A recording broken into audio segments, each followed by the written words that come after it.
বান্দা দুনিয়া জমিনে যাবি, কারো মুখাপেক্ষী তোকে হতে হবে না রে বান্দা। তুই নিজে হাতে করে মেহনত করবি, হালাল ইনকাম করবি। এই হাত দিয়ে তুই এমন করে গরিবদের সেবা করবি, এই হাত দিয়ে মা বাবার সেবা করবি, এই হাত দিয়ে তিন অসহায় গরিবদেরকে দান করবি। ওরে আমার বান্দা বান্দি রে, এই হাত দিয়ে আমার দিনের ঝান্ডাকে ধরবি, এই হাত দিয়ে গরিবের পক্ষে লড়াই করবি, এই হাত ইনসাফের পক্ষে লড়াই করবি, এই হাত মানবতার পক্ষে লড়াই করবি। এই হাত আমি আল্লাহ দিয়েছি, এই হাত তুই আমার কোরআন খেয়ে ধরবি। আমরা ধরি, অথচ আল্লাহ দিয়া হাত দিয়ে আমরা যারা ইসলামের দুশ্মন, মানবতার দুশ্মন, গরিবদেরকে শোষণ করে, তাদের ঝান্ডা ধরার জন্য আমরা বেশি আগিয়ে মুসলমান আছি না? নাই, আমাদেরই তো বেশি ঈদ হয়, তেল যত বেশি আমাদের। খারাপ লাগছে নাকি কথা? কিন্তু আল্লাহ হিসাব নেবে, আল্লাহ হিসাব নেবে। আমি তো কখনো আসিনি, প্রথমবার এসেছি। আর বেশি কিছু ঝগড়া করবো না, হালকা হালকি বলে যাব।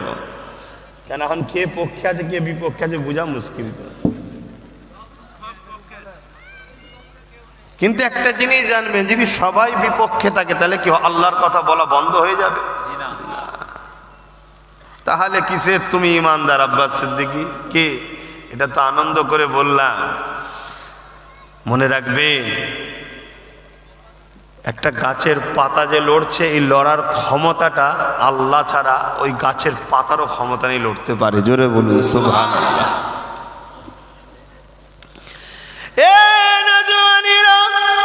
বাপেরা, মায়েরা, বোনেরা, আল্লাহ পাক আমাদেরকে দুটো হাত দিয়েছে। এই হাত দিয়ে আমরা মসজিদ তৈরি করব, মাদ্রাসা তৈরি করব। এই হাত দিয়ে আমরা নিজেদের যখন কোনো অভাব অনটন দেখা দেবে বা কোনো প্রয়োজন লাগবে, এই হাত দুটো আল্লাহর কাছে উঠাবো। দুয়ার কেবলা হলো কাবা নয়, দুয়ার কেবলা হলো আসমান। অনেকে বলে দোয়া কাবা দিকে করতে হয়, না না না, সে নামাজের কেবলা হলো কাবা, দুয়ার কেবলা হলো আসমান। এই আসমানের দিকে হাতের তালুটা করতে হয়, এইভাবে হাত তুলতে হয়। নবী আমার কখনো কখনো এত হাত তুলেছে, আল্লাহ নবী নূরের বগল পর্যন্ত দেখা গেছে। দুয়ার কেবলা আসমান। তোদের যখন প্রয়োজন হবে আমার কাছে হাত তুলবি, আমার কাছে চাইবি, আমি দেবো তোদের ঘরে। এজন্য তো আল্লাহ হাত দিয়েছে। কিন্তু সেই কাজে লাগছে? এই হাত দিয়ে আমরা মানুষকে মিথ্যা সাক্ষী দিচ্ছি, এই হাত দিয়ে গরিবের ঘর ভাঙছি, এই হাত দিয়ে গরিবের ঘরের বেড়া মারছি, গরিবের জমি দখল করছি, এই হাত দিয়ে গরিবকে মারছি। কি গো, হয় না? হয় না? যুগে যুগে গরিবের উপরে জুলুম, আর গরিবের পক্ষে আমেন আল্লাহ, গরিবের পক্ষে আমার আল্লাহ রয়েছে। জোরে বলুন সুবহানাল্লাহ। মনে রাখবেন, আল্লাহ কোনোদিন জালিমের পক্ষে দাঁড়ায় না, আল্লাহ মজলুমের পক্ষে থাকে। জালিম যদি মুসলমান হয়, হওয়া তো উচিত নয়, কারণ ইসলাম আর জালিম এক জায়গায় হতে, বলুন বলুন, যেমন তেল আর পানি এক জায়গায় হতে পারে কি?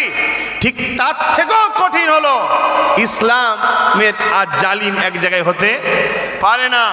জালিম ইসলামের অপর দিক, আর জালিমের বিরুদ্ধে হলো ইসলাম। তাই যদি কোনো জালিম মুসলিম দাবিদার হয় আর যার উপরে জুলুম হয় তাকে বলা হয় মজলুম। সেই মজলুম যদি অমুসলিমও হয়, হিন্দু হোক বা অন্য কোনো ধর্মের হোক, আমার আল্লাহ কিন্তু ওই মজলুমের পক্ষে দাঁড়ায়। ও অমুসলিম তো কি হয়েছে, এই ক্ষেত্রে আল্লাহ ওর পক্ষেই দাঁড়াবে। তুমি মুসলমান মনে করোনি যে আল্লাহ আমার পক্ষে আছে, না, কেন আল্লাহ বলেছে জুলুম করো না, আর তুমি মুসলমান হয়ে জুলুম করে আল্লাহ মানলে কেমন করে? তুমি কথা বুঝাতে পারছি? জালিমকে আল্লাহ এত ঘৃণা করে। আর আজকে মাফ করবেন, হাটে বাজারে শহরে অলিতে গলিতে 100টা যদি জালিম থাকে, তার মধ্যে 70টা আমার ঘরের ছেলেকে ঢুকানো হয়েছে বড় প্ল্যান করে। প্রথমে বানানো হয়েছে গরিব, অভাবী, তারপরে সামান্য অর্থের নামে জালিমের খাতায় নাম ঢুকিয়ে দেওয়া হয়েছে, পেটের জ্বালা ঢুকেছে, হু করে চলে গেছে। এটা হলো ইসলামের দুশ্মনদের একটা পরিকল্পনা। এজন্য উচিত আমাদেরকে নতুন করে আমাদের পরের প্রজন্ম, এই যে বাচ্চাগুলো বসে আছে, এদের জন্য আমাদেরকে নতুন করে ভাবতে হবে। আর ভাবার একটাই রাস্তা, মুহাম্মদ রসুলের সুন্নাত, নবী কিভাবে একেবারে জমিনের তলায় ঢুকে থাকা সেই মদিনাওয়ালা ইয়াসরিফ তাদের ঘরে তুলে পৃথিবীর শ্রেষ্ঠ জায়গায় পৌঁছেছে। জোরে বলুন সুবহানাল্লাহ।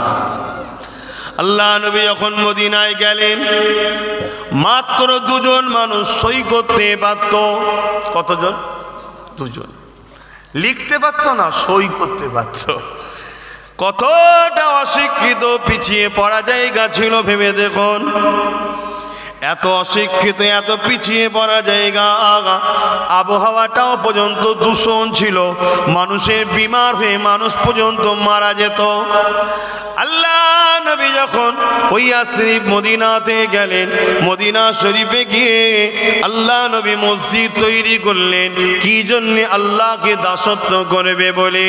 শুধু মসজিদ করেছে তা নয়, মসজিদের চতুর্দিকে নবী আমার শিক্ষা কেন্দ্র করেছে। কিসের শিক্ষা কেন্দ্র? শুধু নামাজের শিক্ষা দেবে তা নয়, শুধু রোজা শিক্ষা দেবে তা নয়, আল্লাহ নবী সর্বদিকে শিক্ষা প্রতিষ্ঠান তৈরি করেছে। এই যে মোটর গাড়ি করে চেপে এলাম, এই মোটর গাড়ি পৃথিবী চিনত কি করে? এটা পৃথিবী জানলো কি করে? এটা তো আমার নবী ১৫০০ বছর আগে খুলে দিয়ে গেছে। কোথায় পেল আকাশে প্লেন উঠবে? মাটির তলায় সব থেকে দামি সম্পদ আছে। এগুলো সব তো রসুল এলেমের দরজা খুলেছে। অতএব মদিনার নববীর চতুর্দিকে আল্লাহ রসুল দর্শনের শিক্ষা, সায়েন্সের শিক্ষা, ফিলোসফির শিক্ষা, হিস্ট্রির শিক্ষা, দার্শনিকের শিক্ষা, কেমিস্ট্রির শিক্ষা, ধর্ম শিক্ষার সাথে সাথে রসুল সমস্ত শিক্ষা কেন্দ্র তৈরি করলেন। সেখানে সব মানুষ পড়াশোনা শুরু করে আস্তে আস্তে আস্তে আস্তে, যাদের পায়ে জুতো ছিল না, ছিঁড়া কাপড় পরে ঘুরত, বদরে ৩১৩ জন যারা গিয়েছিল, তারা আর্ধেক পৃথিবীকে জয় করে আর্ধেক পৃথিবীতে আমান শান্তি প্রতিষ্ঠিত করে দিল। জোরে বলুন সুবহানাল্লাহ। আরো জোরে বলা যাবে না? আমি কি বলছি বুঝতে পারছেন? আজ সেই জায়গায় আমরা ইয়াসরিফের থেকেও অত পিছিয়ে এখন নাই, আমরা আরো উন্নতি জায়গাতেই আছি। এই জায়গা থেকে যদি আমরা রসুলকে ফলো করে নতুন করে আগানো শুরু করি, আমরা আবার আমাদের দুনিয়া, আমাদের পৃথিবী ফিরে পাবো না, পাবো না। ভেবে দেখুন। তাই আপনারা শুরু করুন আপনাদের বাচ্চাগুলোকে তৈরি করার। যা হবার হয়ে গেছে, বাচ্চাগুলোকে তৈরি করুন। মনে রাখবেন, শিয়ালের কাছে কখনো যদি পড়তে পাঠান বা মানুষ করতে পাঠান, সে আপনার মুখকে কোনোদিন রাখবে না, সে খেয়েই ফেলবে আপনার বাচ্চাকে, ঠিক না? আমরা তো ভয় বিশ্বাস করছি এখন সব শিয়ালদের উপরে। এজন্য আমাদের দুর্দশা। নিজেরা নিজেদের মতো করে ভাবুন, নিজেরা নিজেদের বাচ্চাদের কি করে আগামী দিন তারা কি করবে, কিন্তু মডেল রাখবেন কাকে? রসুলকে। কেন?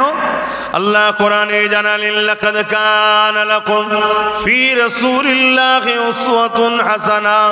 এ বিশ্বের মানুষেরা, আমি আল্লাহ তোমাদের জন্য সব থেকে উত্তম ভালো মডেল করে পাঠিয়েছি মুহাম্মদ রসুলকে। তোমাদের জিন্দেগির প্রতিটা সময় রসুলকে রাখবে। শুধু নামাজে নয়, নামাজেও রাখতে হবে, রোজাও রাখতে হবে। এ যুবকেরা, আজ আমরা ধ্বংসের কারণ কি? আমরা রসুলকে মসজিদে শুধু রেখেছি, মাদ্রাসাতে রেখেছি, আর জলসা মাহফিলে রেখেছি, বাকি জায়গাতে আমাদের রসুলকে আমরা রাখিনি। কিন্তু আল্লাহ কোরআনে জানিয়ে দিলেন, তোমাদের ধর্মনীতি কেমন হবে? রসুলুল্লাহকে ফলো করো। তোমাদের শিক্ষানীতি কেমন হবে? রসুলুল্লাহকে ফলো করো। তোমাদের অর্থনীতি কেমন হবে? রসুলুল্লাহকে ফলো করো। তোমাদের সামাজিক নীতি কেমন হবে? রসুলুল্লাহকে ফলো করো। তোমাদের রাজনীতি কেমন হবে? রসুলুল্লাহকে ফলো করো। তোমাদের রাষ্ট্রনীতি কেমন হবে? রসুলুল্লাহকে ফলো করো। তোমাদের অন্য ধর্মের মানুষের সঙ্গে উঠা বসা, পারিবারিক পাড়া প্রতিবেশীর নীতি, এই নীতিটা কেমন হবে? রসুলুল্লাহকে ফলো করো। আল্লাহ নবী জানিয়েছে, যার কথা দ্বারা, হাত দ্বারা, ব্যবহার দ্বারা তার পাড়া প্রতিবেশী দুঃখ কষ্ট পাবে, কষ্ট পাবে। আমি রসুলুল্লাহ জানিয়ে দিই, সে আমার উম্মত নয় সে জান্নাত পাবে না। তাহলে আজকে আমরা পশ্চিম বাংলা ভারতের মানুষ, তাহলে আমাদের প্রতিবেশীর সঙ্গে কিভাবে ব্যবহারটা করতে হবে, এটা দুনিয়ার কোনো ফাসিক ফাজিল বেহুদা বেঈমান লিডার নেতার থেকে নয়, এই শিক্ষাটাও আমাদের করে মুহাম্মদ রাসূলের থেকে নিতে হবে। আর আমাদের প্রতিবেশী মানেই হয় হিন্দু ভাই নাই আদিবাসী ভাই, তাই তো নাকি? আমাদের প্রতিবেশী তারাই তো, তাদের সঙ্গে কেমন ব্যবহার করবো এই শিক্ষাটা কার থেকে নেব? রাসূল থেকে। আপনি ভাবছেন আমি তো নামাজ পড়ি, এ ব্যবহার কি হচ্ছে না হচ্ছে আমার জানার দরকার নেই। আপনার নামাজের মুখাপেক্ষী আল্লাহ নয়। নামাজ আপনার উপকারের জন্য পড়েন। কার উপকার? বলুন বলুন। আমার উপকার। আমি নামাজ পড়েছি ফজরের, যে পড়েনি তার সওয়াব হয়েছে, আর যে পড়েনি তার জন্য আমার গুনাহ হয়েছে। আমি যদি না পড়তাম তাহলে যে পড়েছে তার সওয়াব গুনাহ হতো নাকি? আমার গুনাহ হতো। এটা আমার ব্যক্তিগত, আমি দাঁড়িয়ে রেখেছি। আপনারা যারা রাখেন না নেকি হচ্ছে নাকি? এটা আমার ব্যক্তিগত। তাই ইসলামে এই জিনিসগুলো আমার নিজের জিনিস, এগুলো নিজের ভবিষ্যৎ ভালো, নিজের কামিয়াবি, নিজে আল্লাহর কাছে প্রিয় হচ্ছি। কিন্তু ইসলাম এত ব্যাপক ব্যাপারের নিয়ম, ইসলামে কিছু সামাজিকতা আছে, ইসলামে কি বলে পরিবেশ নীতি আছে, পাড়া প্রতিবেশ বা রাষ্ট্রনীতি আছে, এগুলো কিভাবে হওয়া দরকার সেগুলো আমরা মেনটেন করতে পারছি? আচ্ছা, একটা সূক্ষ্ম তথ্য বলে যাচ্ছি, কেন বুঝতে পারছি আপনারা গরমে ঘেমে যাচ্ছেন অনেকে।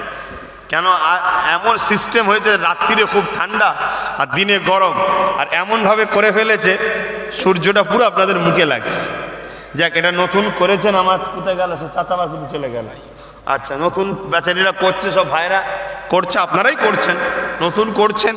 ইনশাল্লাহ যে কোনো জিনিস ছোট থেকেই শুরু হয়। তো আমার আল্লাহ বড় মতো একটা ছেলে দিতে পারতো তো, আমার বাপকে দিয়েছে কি? ছোট থেকেই দিয়েছে।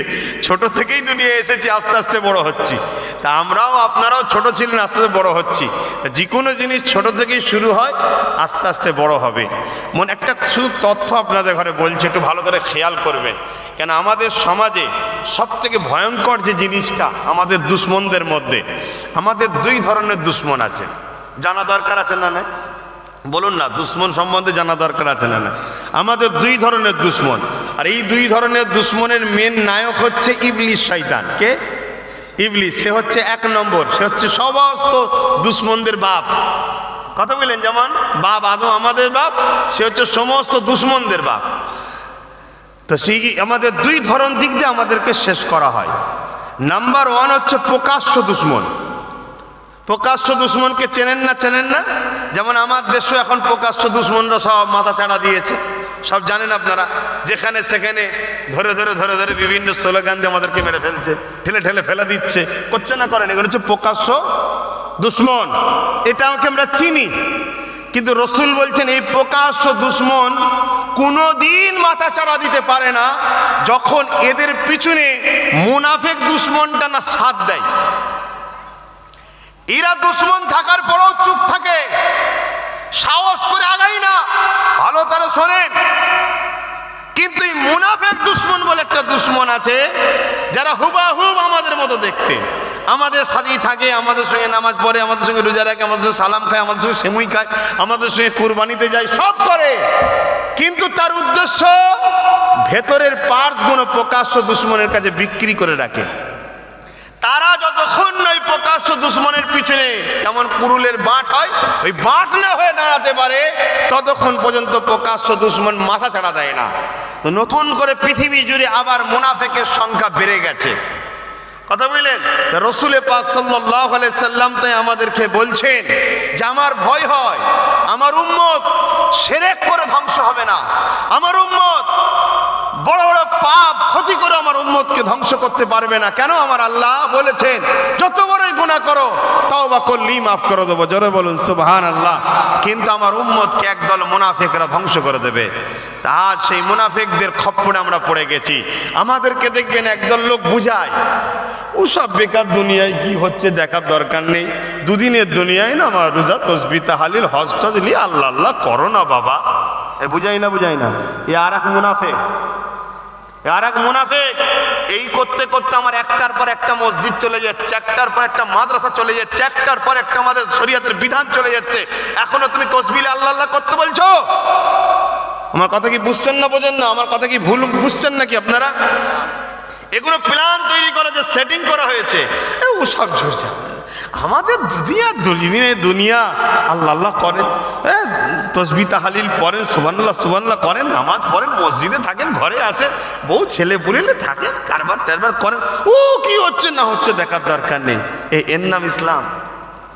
এবার আমি একটা আপনাকে তথ্য বলবো, এই তথ্যটা আজকে মাথায় ঢুকিয়ে নিয়ে যান, তাহলে বুঝবেন আব্বাস সিদ্দিকী কেন নেবেছে। কথা বুঝে আসে, এই তথ্যটা শুধু শুনে যান। আমার নবী নবুয়াতের এলান করেছে কবে?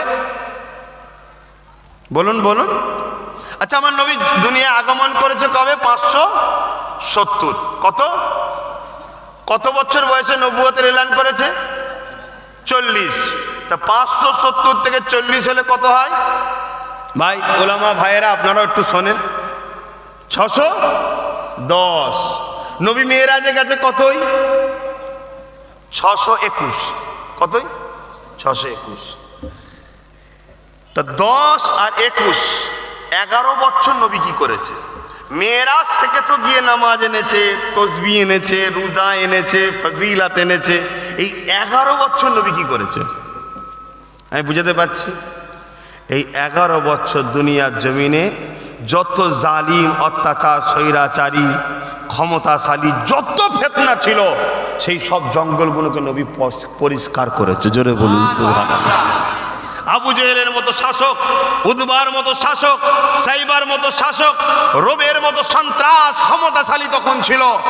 বড় বড় স্টেডিয়াম তৈরি করে গরিবদের ঘরের ছেলেকে ছেড়ে দিয়ে বাঘের সঙ্গে কুস্তি লড়াই করাতো। শুনছেন? এইভাবে অত্যাচার করেছে। যেমন আজ কোন ভিআইপি এলে গরিবদের ঘরে না দেখে ফেলে, তাই দিয়াল তুলে দেওয়া হয়। আমার দেশে হয় না? হয় না? এই কথা মাথায় ঢুকছে না? ঢোকে না? এইরকম যারা পৃথিবী জুড়ে ছিল, তাদের বিরুদ্ধে রাসূল লড়াই করেছে। তারা ছিল অন্যায়কারী, জালিম, গরিবদের শোষণকারী। 11 বছর ধরে লড়াই করে করে করে করে তাদেরকে নেস্তে নাবুদ করে দিয়ে, মানুষকে আজাদের হাসি হাসিয়ে দিয়ে, আল্লাহর দাসগুলোকে যখন দাসত্ব শিকল থেকে আজাদ করে দিয়েছে, আমার আল্লাহ ডাক দিয়েছে, বন্ধু আসো। যাবার পরে নিয়ে এসছে, এবারে বাকি, এবারে কি কাজগুলো করবে? বেকার তো নেই, কিছু কাজ দিতে হবে। তখন আল্লাহ বলেছে নামাজ পড়ো, রোজা রাখো, এটা করো, ওটা করো। তখন এসেছে। তাহলে আজকে বলুন, ইসলামের প্রথম কাজই তো শিখাচ্ছে অন্যায়ের বিরুদ্ধে লড়াই করতে হবে। জোরে বলুন সুবহানাল্লাহ। আল্লাহর কোরআন তুলুন, কোরআন কি বলছে? কুনতুম খায়রা উম্মাতিন উখরিজাত লিন-নাস তা'মুরুনা বিল মা'রুফ ওয়া তানহাউনা আনিল মুনকার। আছে না নাই কোরআনে? হে ঈমানদারেরা, আমার আল্লাহ বলছে, উম্মতে মুহাম্মাদি, তোমাদেরকে আমি শ্রেষ্ঠ উম্মত করেছি। তোমাদের দুটো কাজ, এই দুটো কাজ থাকলে তবে তো শ্রেষ্ঠ। কি? ন্যায় করো, ন্যায়ের সাথ দাও, ন্যায়ের পক্ষে থাকো, অন্যায় করো না, অন্যায়কে মিটিয়ে দাও, অন্যায়কে মিটিয়ে দাও। এইটা ইসলাম শিখিয়েছে। জোরে বলুন সুবহানাল্লাহ। তো ভাইয়েরা আমার, নামাজ, রোজা, হজ, যাকাত, দান, খায়রাত, এগুলো সব নিজের আমল, এগুলো নিজের। আমি যদি রোজা না রাখি, আমার ক্ষতি, আপনাদের কারো ক্ষতি নাই। কিন্তু আমি যদি সমাজে মদের প্রচলন শুরু করে দিই, বলুন এই ক্যান্সার সমাজকে একদিন ধ্বংস করবে না? করবে না? আমি যদি সমাজে পতিতালয় পর্যন্ত খুলে দিই, এটা সমাজকে ধ্বংস করবে না? করবে না?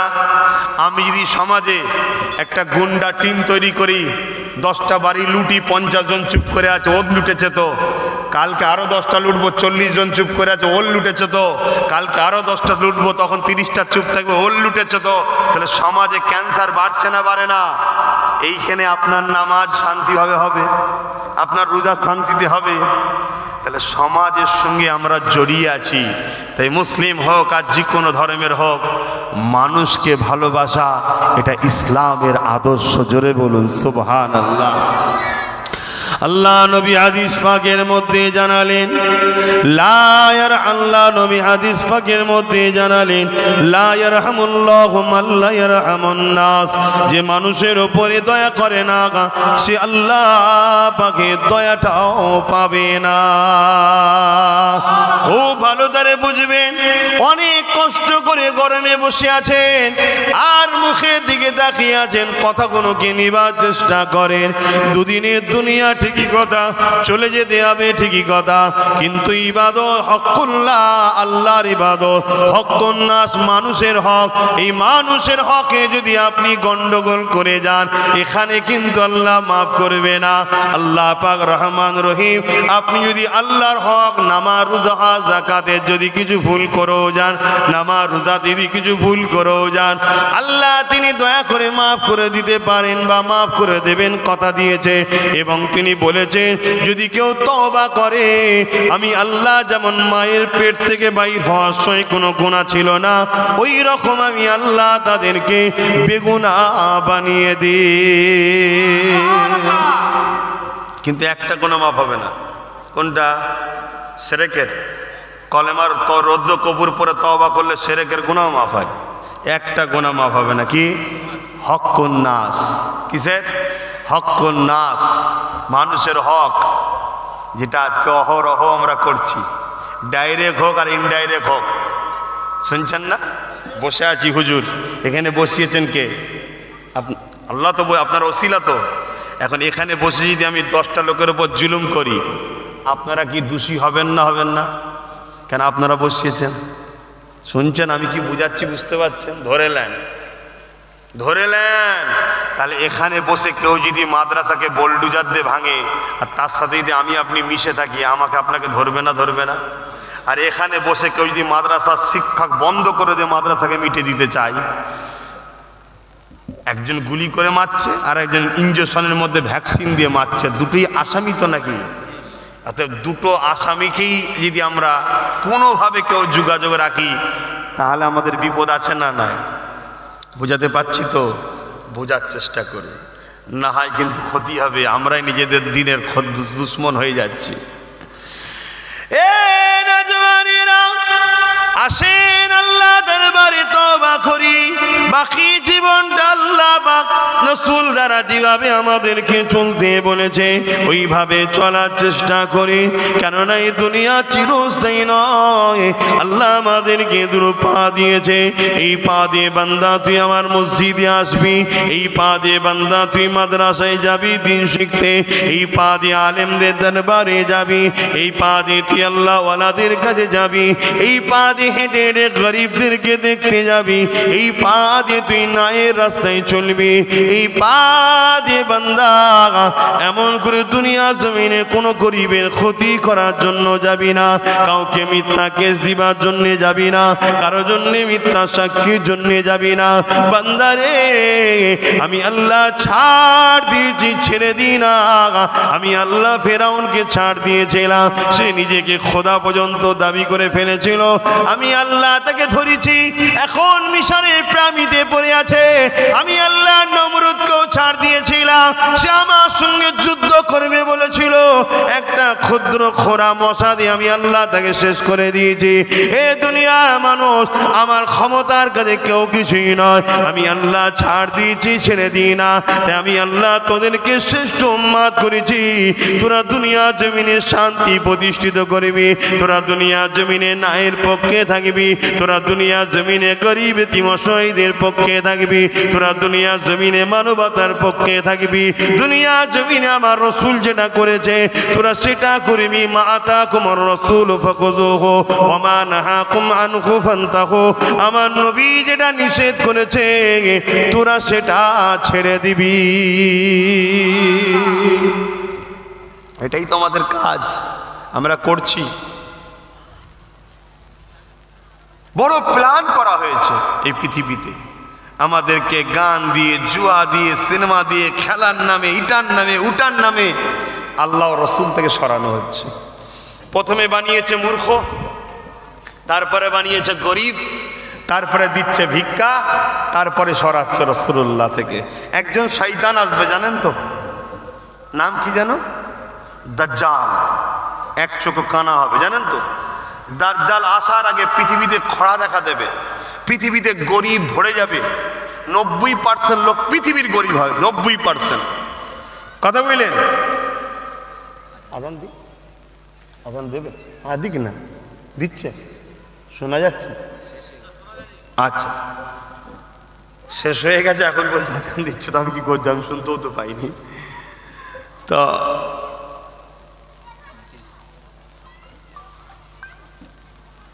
কোথায় গেলেন? কতক্ষণ হবে? হ্যাঁ, কি কথা বলছিলাম? দাজ্জাল এসে মানুষকে এই আলু পেঁয়াজ তেল দেবে না, শুনছেন তো নাকি? সে দেবে সোনা, দেবে হিরে, দেবে গাড়ি, দেবে বাড়ি দেবে, শুনছেন? এবং শুধু এটা দেবে না, সে আপনাদের মোর্দাদের কবরের কাছে যাবে, যে মোর্দাদের ঘরে বলবে এই ওঠো, আল্লাহ তাকে পাওয়ার দেবে, সে মোর্দার জেন্দা হয়ে যাবে। জোরে বলুন, পাওয়ারটা কার? আল্লাহ। কিন্তু সে পাওয়ার আল্লাহ তাকে দিল কেন? আমাদেরকে পরীক্ষা করার জন্যে, আমাদেরকে পরীক্ষা করার জন্য।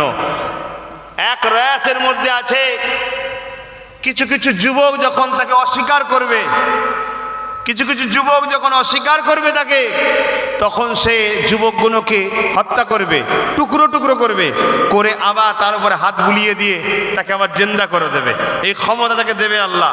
ওই যুবক তখন জিন্দা হওয়ার পরে বলবে, তোকে তো আমি বেঈমান বলে মেনেছিলাম, কিন্তু তোর আজকের এই ঘটনা দেখে আমার নবীর হাদিসের কথা মনে পড়ে গেছে, আমি আরো নিজেকে সাকসেসফুল হলাম।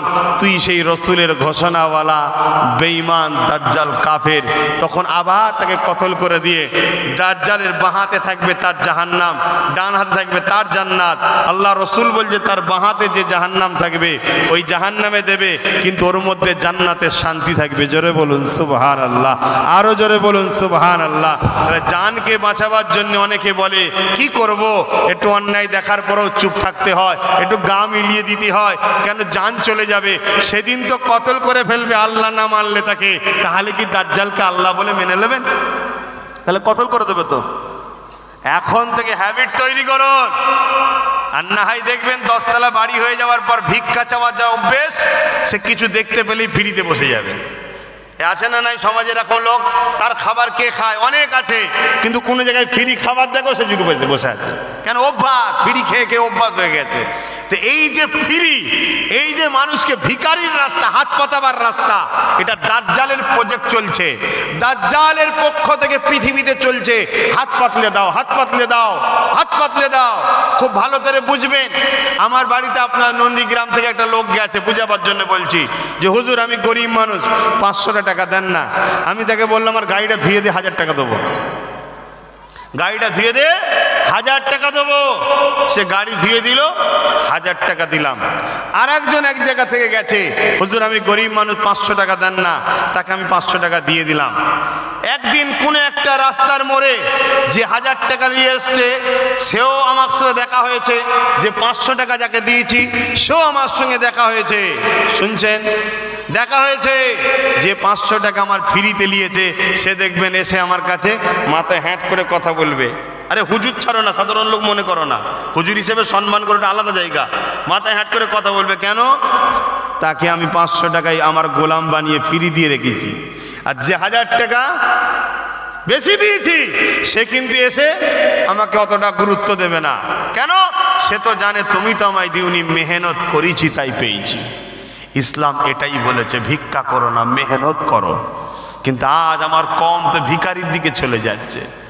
বড় দুঃখের সাথে কথাগুলো বলছি, এ আমার কম, তোমাদেরকে কোন একটা সাজানো জালের মধ্যে জড়ানো হচ্ছে। আর এ জাল এখান থেকে নয়, এ দাজ্জালের পক্ষ থেকে পুরো পৃথিবীতে চলছে, পুরো পৃথিবীতে চলছে। তাই বলবো, এই জাল থেকে বেরোবার চেষ্টা করো। এই জাল থেকে বেরোবার রাস্তায় একটাই, মোহাম্মদ রসুলকে নিজের জিন্দেগিতে আনো, মোহাম্মদ রসুলকে জিন্দেগিতে আনো, কামিয়াবি হয়ে যাবে।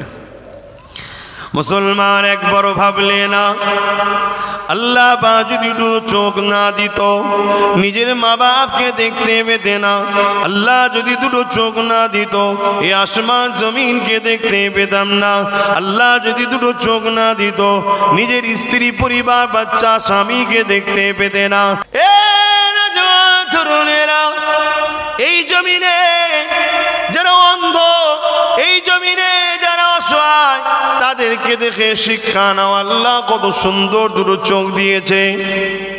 এই দুটো চোখের দাম কত হতে পারে বলেন? যদি আপনাকে বলা হয় দুটো চোখ দাও 50 লাখ দেবো, কেউ বিক্রি করবেন? এই যুবক বলবে তো, তাহলে 50 লাখ নিয়েও কেন করবে না? এর থেকেও দামি হলো আমার চোখ দুটো। যে আল্লাহ ফ্রিতে এত দামি জিনিস দিয়েছে, সে আল্লাহর জন্য কতবার দল করেছো, সে আল্লাহর জন্য কতবার লড়াই করেছো, সে আল্লাহর জন্য কতবার লোককে বুঝিয়েছো, সে আল্লাহর পক্ষে কতবার দাঁড়িয়েছো। আর জমিনে কেউ যদি 1500 দিয়ে দেয়, তার জন্যই তো খুনোখুনি করছো মুসলমান। হ্যাঁ হ্যাঁ, তো ভিখারি হয়েছি না হয়নি? বলবেন তো ভিখারি হয়েছি না হয়নি? কি গো হয়েছি তো। আমাদের একটা জিনিসকে প্রকাশ্য দুশমনেরা বড় ভয় করে, ওই জিনিসটা হলো আল্লাহর কাছে যখন আমরা দোয়া চাই আল্লাহ সাহায্য করেন। জালিমরা ভয় করে কেন? জালিমরা জানে এরা হক সত্য। এরা যখন আল্লাহর কাছে চাইবে ফেরেশতা আসবে। বদরে যেমন এসেছিল, যেমন গরিবে নামাজ একাই কামিয়াবি হয়েছিল, তো এটাকে বড় ভয় করে। তাই আমাদের দোয়া যাতে আল্লাহ দরবারে কবুল না হয়, তার জন্য প্রকাশ্য দুশমনেরা মুনাফিকদের দ্বারা আমাদের দিল থেকে নবীর আদব ও প্রেমটাকে বার করে নিচ্ছে, প্রথম কাজ। দ্বিতীয় কাজ, আমাদের পেটের মধ্যে হারাম খাদ্যকে ঢুকিয়ে দিচ্ছে। যে শরীরে হারাম খাদ্য ঢুকে যাবে, ওই হাত আল্লাহর কাছে কবুল হবে না। এই যুবকেরা, এরপরও দুনিয়ায় যারা আমাদেরকে মিটাতে চায়, তারা দেখলো যে মুসলমানদের যুবকগুলোকে, মুসলমানদের পুরুষগুলোকে তো যেমন করে হারাম খাইয়ে দিয়েছি। কি করে ঢুকেছে না ঢোকে না? যেমন করে ঢুকানো হয়েছে না হয়নি? ঢুকিয়ে দেওয়া হয়েছে। যদি না হয়, চায়ের দোকানে বসে আছেন, একটা বন্ধু এসে বললো 1 কাপ চা খানা রে, আপনি বন্ধুর কথা শুনে খেয়ে নিলেন। বন্ধু হয়তো সুদের কারবার করে, তাহলে হারাম ঢুকছে না ঢোকে না? কিন্তু আমাদের মা বোনগুলোর পেটে হারাম ঢুকেছিল, বলুন কেন? স্বামী যদি চুরি করে এনে খাও তাও হালাল, স্ত্রীর জন্য হালাল। যদি স্বামী ধরা পড়বে, স্ত্রীর টেনশন নেই। স্বামী যদি ভুল ইনকাম করে আনে, স্বামী ধরা পড়বে, জবাব সে দেবে, স্ত্রী ধরা পড়বে না। খাওয়া যায়, শুনছেন না শোনেন না? কেন? তার অধীনস্থ। তাই যারা আমাদেরকে মিটাতে চায়, তারা দেখলো নারীর পেটে সন্তানটা যদি গরিবে নওয়াজের গোলাম তৈরি হয়, নারীর পেটে সন্তানটা যদি গৌস পাকের প্রেমিক হয়, নারীর পেটে সন্তানটা যদি সালাউদ্দিন আইবির উত্তরসূরি হয়ে যায়, তাহলে আমাদের নাম নিশানা একটাই, আলাউদ্দিন সালাউদ্দিন আইবি মিটিয়ে দেবে। এই জন্যে জালিমরা বড় প্ল্যান করে নারীগুলোকে টার্গেট করেছে। আমার মা বেটিগুলোকে কেমন করে টার্গেট করেছে? প্রকল্প তৈরি করেছে। কি প্রকল্প? এই প্রকল্প তৈরি করেছে। সেখানে প্রকল্প তৈরি করে এমন সিস্টেম করেছে, নারী ছাড়া দেওয়া হবে না। কেন রে বাবা? আমার বোনকে দিবি, আমাকে দে না। আমার স্ত্রীকে দিবি, আমাকে দে না। আমার মেয়েকে দিবি, বাপকে দে না। না, নারীকে বেরোতে হবে। নারী যখন বেরোবে তার ফটো তুলতে হবে, তার মুখটা খোলো, ফর্ম ফিল আপ করা হবে। আবার সে একটু সেজে গুজে যাবে। কেন সেজে গুজে যাবে? সুন্দরী হলে নাকি কমিটির সেক্রেটারি হওয়া যাবে। এই ওয়াজ কি খারাপ হচ্ছে নাকি? আমি কমের স্বার্থে ওয়াজ করছি। আমার ধর্মের মেয়েগুলোকে বেপর্দা করা হলো না? হলো না? লাও খাও। হাজি সাহেব, পীর সাহেব, গাজী সাহেব, দরবেশ সাহেব, নামাজি সাহেব, সব সাহেব উঠে পড়ে লেগেছে। কি জন্যে? সামান্য ভিক্ষার জন্য। অথচ একবারও আমার নামাজি মুসল্লি হাজি গুলো ভাবলো না, আরে আমার আল্লাহ যিনি আমাকে দিমাগটা দিয়েছে, এই দিমাগটার দাম কত? 1 কোটি দেবো, কেউ দেবেন? 1 কোটি দিলেও দেবেন না।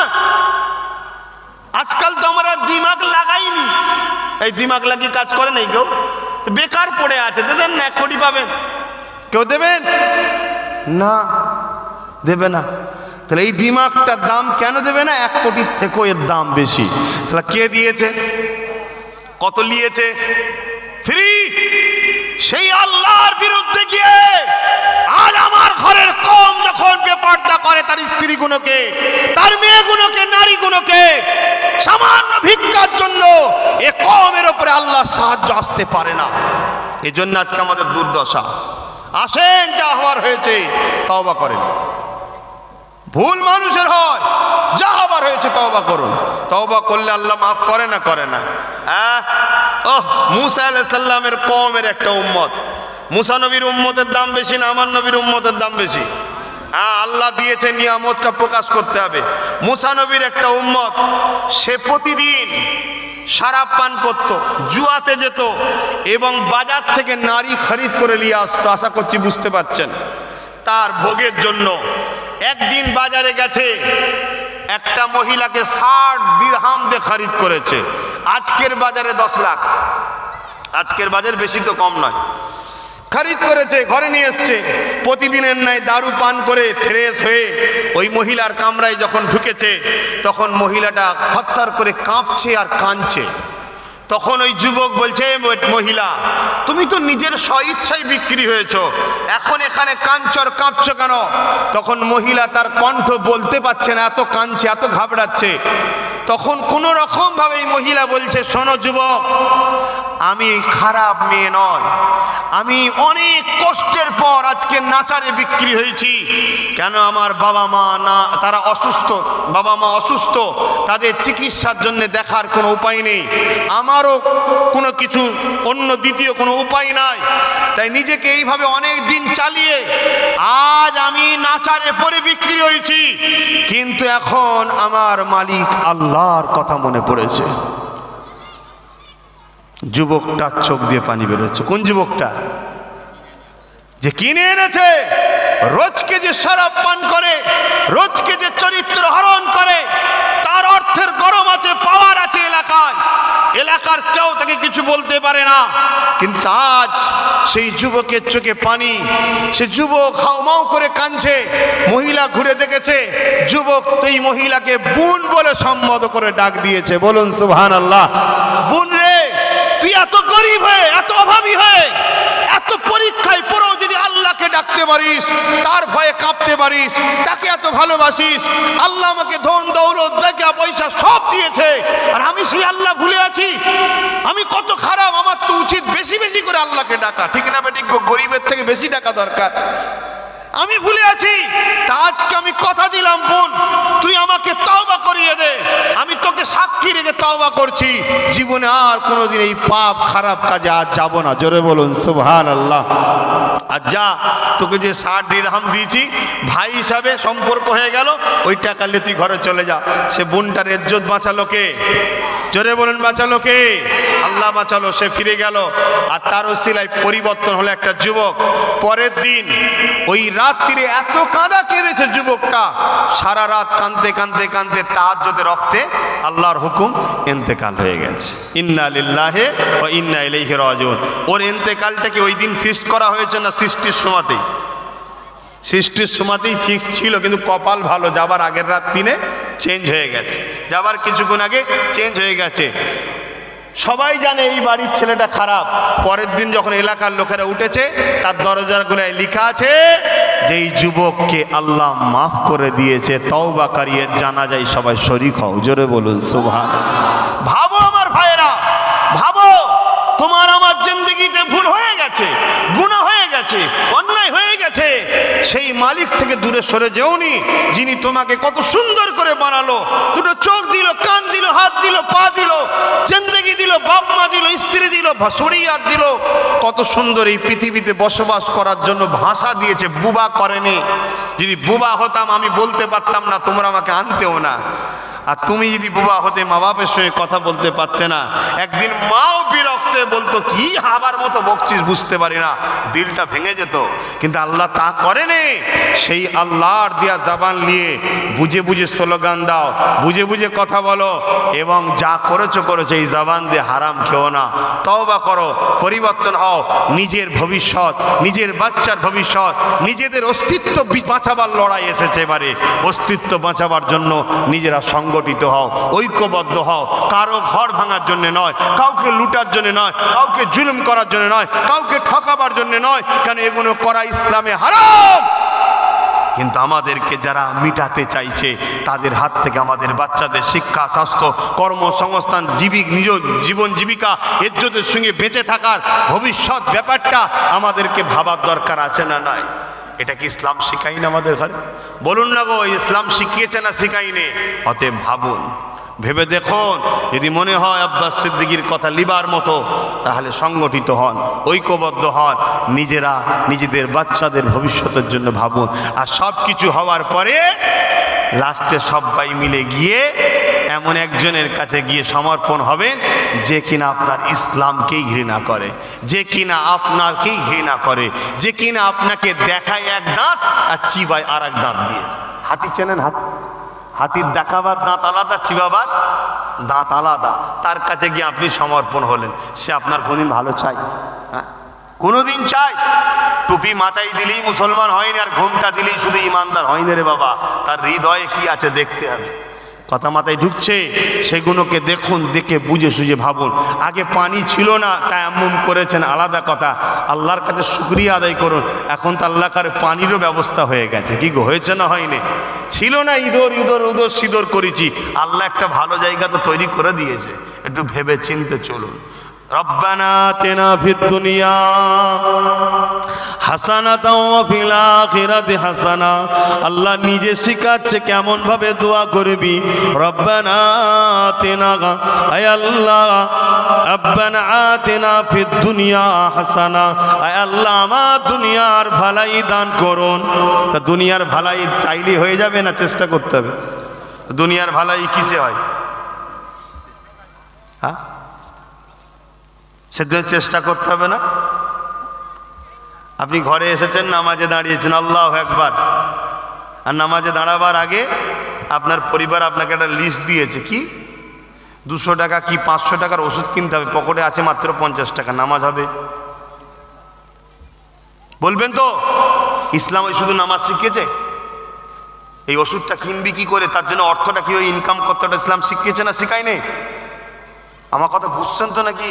আমি ধর্ম ভুল শিখাচ্ছি নাকি? ইনকামের প্রয়োজন আছে না নয়? কালকে ঈদ, কালকে ঈদ, আজকে ইমাম সাহেব নামাজ পড়াচ্ছে মসজিদে। কালকে ঈদ, এখনো ছেলের জামা কাপড় কিনা হয়নি, এখন স্ত্রী শখ করেছিল এই বছরে একটা এই শাড়ি দিতে হবে, শখ করেছে অনেকদিন পর, বছরে একবার শখ করেছে। ইমাম সাহেব দেখছে আমার টোটাল বাজার, শ্বশুর শাশুড়ি, আত্মীয় স্বজন সব কিছু নিয়ে 50,000 টাকা, আর পাবো হয়তো 15,000 টাকা। এই নামাজ হবে? বুঝতে হবে ভাই, এটা ইসলাম শিখায়নি। ইসলাম কি শিখিয়েছে?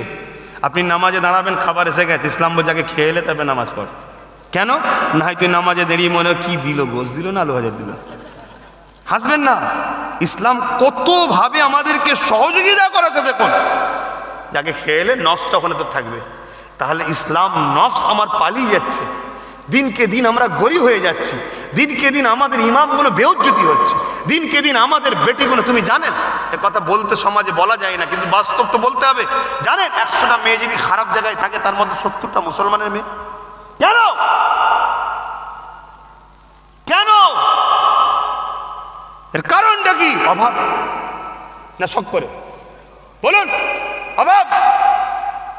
যার কোরআন বলে জেনাকারীদের শাস্তি কি, কতল করে দাও, সেই ঘরের বেটি কখনো খারাপ জায়গায় যেতে পারে? তাহলে কেন গেছে? অভাব। বাচ্চা দুধ কিনতে পারছে না, স্বামী বিমারে, মা বিমারে, বাপ বিমারে, কথা বুঝছেন না, বোঝেন না?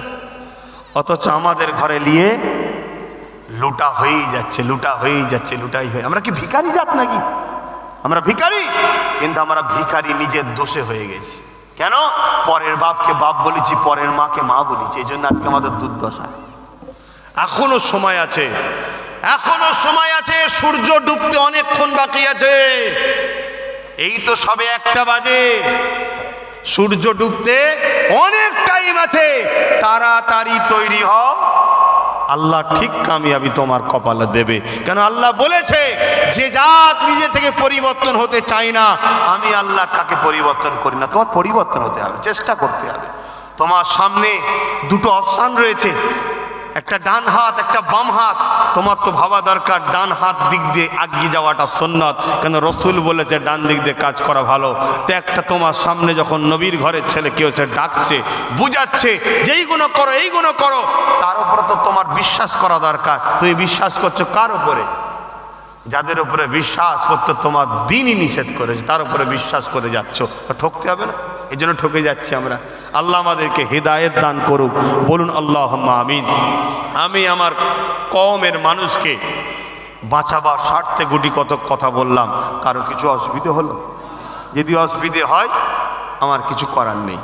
কেন? আমার 500 ছেলে, বুঝাবার জন্য বলছি, 500 ছেলে 2-1টা বিগড়ে যেতে পারে, 2-1টা বিগড়ে যেতে পারে, কিন্তু 2-1টাকে বাঁচাতে গিয়ে 498টা না শহীদ হয়ে যায়। দুটো যাই যাকে যাক, 498টা যেন বাঁচে। কিছু মাথায় যদি ঢুকার থাকে ঢুকিয়ে নেন, আর না ঢুকার থাকে কিছু করার নাই। আসেন দোয়া চাওয়া হবে, তার আগে আর একটু বনে যায়, গরমে কষ্ট হচ্ছে। সত্যি বলেন, হলো কিন্তু মনে হচ্ছে একটু হোক নাকি, নামাজের ব্যাপার আছে।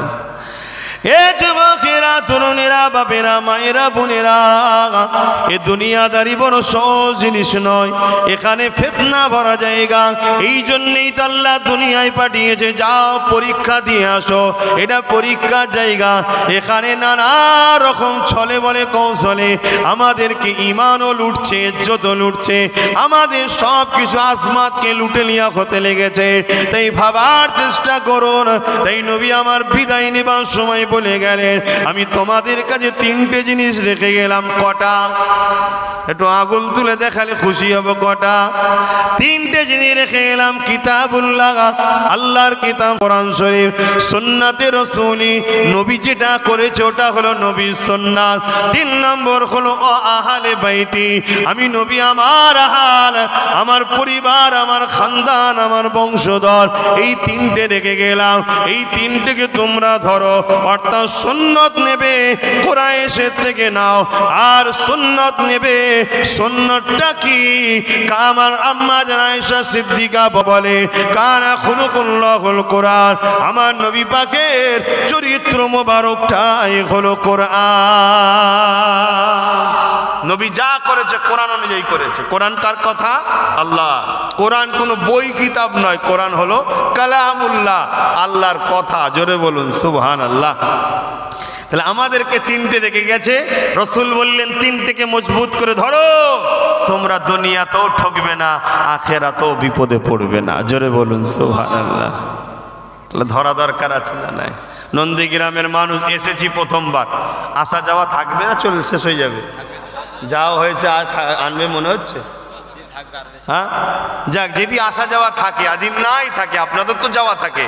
আমি একটা কথা শুধু জিজ্ঞেস করব, দিনের খাতিরে, মানুষের জন্য, দেশের জন্য, গরিবের জন্য আমি যদি ঐক্য করছি, যে একতার ডাক দিয়েছি, চেষ্টা চালাচ্ছি, এই কাজে আপনারা আমার সাথ দিতে রাজি আছেন?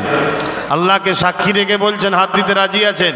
মারহাবা, নারে তাকবীর, নারে দিবেন, আলহামদুলিল্লাহ। মনে রাখবেন, অহংকার নাই, বুঝাবার জন্য বলছি। আল্লাহ আমাকে কোরাইশ বংশে জন্ম দিয়েছে, নবীর বংশে। নবী হলেন কোরাইশ, হাসেমি গোত্র বংশ হলো কোরাইশ। সেই নবীর বংশের সন্তান হিসাবে বলছি, একটা বরকত থাকে নবীর খাতিরে, আমার কিছু নয়, বরকত। সেই জায়গায় আপনারা ইউনিট হন, একতা হন। আমার এই চাচাজি বাবা চাচাজির সঙ্গে যোগাযোগ করে ইউনিট হন, ফুরফুরা শরীফ আহলে সুন্নাত ওয়াল জামাতের মধ্যে আসুন। এটা একটা ধর্মীয় সেবামূলক সংগঠন, এর মধ্যে আসুন। এর মধ্যে দিয়ে আপনাকে দুনিয়ার কামিয়াবির রাস্তাও দেখানো হবে, আখিরাতের কামিয়াবির রাস্তাও দেখানো হবে। বলুন ইনশাআল্লাহ। ভাবুন, চিন্তা করুন, আসুন, এগিয়ে এসুন, এসে এর মধ্যে জয়েন্ট হন। কেন আমার রসুল বলে গেছেন তিনটে জিনিস রেখে গেলাম। প্রথম আমার আহাল থেকে নিন সুন্নাত, সুন্নাতটাই হলো কোরআন। তাহলে প্রথম কিতাবুল্লাহ, সুন্নাতে রাসূলি ও আহলে বাইতি, এই তিনটে যদি রেখে গেলাম, এই তিনটেকে ধরুন, কামিয়াবি হবেন ইনশাআল্লাহ। ভাইয়েরা আমার, রসুল পাক সাল্লাল্লাহু আলাইহি ওয়াসাল্লাম আমাদেরকে যা রাস্তা দেখিয়েছে সেই রাস্তার একটাই জায়গা, সেটা হচ্ছে দুনিয়ার কামিয়াবি, আখিরাতের কামিয়াবি। জোরে বলুন সুবহানাল্লাহ। ওই রাস্তায় চললে দ্বিতীয় কোনো জায়গা নাই, একটাই জায়গা পাওয়া যাবে, দুনিয়ার কামিয়াবি, আখিরাতের কামিয়াবি। অতএব সেই রাস্তায় আগিয়ে আসুন। এ নওজওয়ানেরা, আল্লাহ আমাদেরকে বোঝার তৌফিক দেন। এই দুনিয়া কারো জন্য চিরস্থায়ী নয়, কথা ঠিকই কথা। কত এসেছে, কত চলে গেছে, কিন্তু যাবার আগে আল্লাহ দুনিয়া জমিনে আমাদেরকে যে কাজ করতে পাঠালেন, এটা পরীক্ষার জায়গা। এই পরীক্ষার জায়গায় আমাদেরকে কামিয়াবি হয়ে যেতে হবে। রেজাল্ট আউট হবে ময়দানে মাশরে। সুম্মা নুফিকা উখরা ফাইযা হুম কিয়ামুন ইয়ানজিরুন। সূরা জুমার 68 নম্বর আয়াতে আল্লাহ জানাচ্ছে সেই দিন রেজাল্টটা আউট হবে। যারা ডানাতে রেজাল্ট পাবে তারা হাসতে হাসতে জান্নাতে যাবে, যারা বাঁ হাতে পাবে তারা বরবাদ হয়ে যাবে। কিতাবের মধ্যে আছে বুকের মধ্যে দিয়ে হাতকে পিছন দিকে বার করে দিয়ে বাঁ হাতে দেওয়া হবে। এই দুনিয়া জমিনে আপনার চলার রাস্তা একটাই হবে, মুহাম্মদ রাসূলকে ফলো করা। এ যুবকেরা, তরুণেরা, এই পৃথিবীর জমিনে আমাদেরকে বারবার মিটাবার চেষ্টা চলেছে। যারা মিটাতে চেয়েছে তারা মিটে গেছে আলহামদুলিল্লাহ। আজও 200 কোটি পৃথিবীতে রয়ে গেছে। নিশ্চয়ই আপনারা নাম শুনেছেন, মঙ্গল বলে একটা জালিম ছিল। ওই মঙ্গল চেঙ্গিস খান এমন করে পৃথিবীর জমিনে কন্টাক্ট নিয়েছিল আমাদেরকে মিটাবে বলে, কিন্তু মিটাতে গিয়ে একটার পর একটা শহরকে মিটিয়েছে ঠিকই কথা।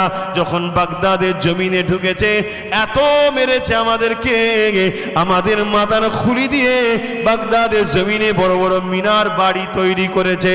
কিন্তু মনে রাখবেন, আমাদের দিলের মধ্যে 2-5 জনের দিলে যখন মুহাম্মদ রাসূলের প্রেম থাকবে, সংখ্যা আমাদের লাগে না।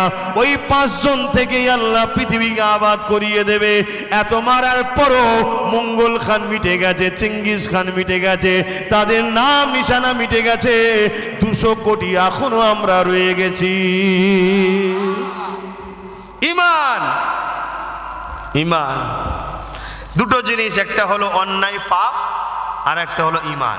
ইমান আলাদা জিনিস, অন্যায় পাপ আলাদা জিনিস।